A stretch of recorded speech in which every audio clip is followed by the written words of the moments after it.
Kord läks üks mees jahile. Ta tõstis pea ja nägi suurt haneparve. Mees pani püssi palge, sihtis ja tabas.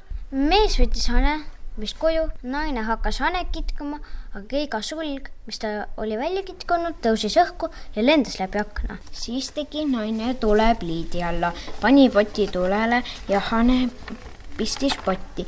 Kui hani keenud sai, tõi naine ta kausiga lauale ja mees haaras laualt kahvli ja noa. Kostis äkki hirmustisa ja aknast lendas sisse terve metsahane tebarem. Ja igaüks neist pistis ühe sule kaussi lamava hane selga ja siis tõstsid nad ta kaussist ja lendasid temaga aknast välja.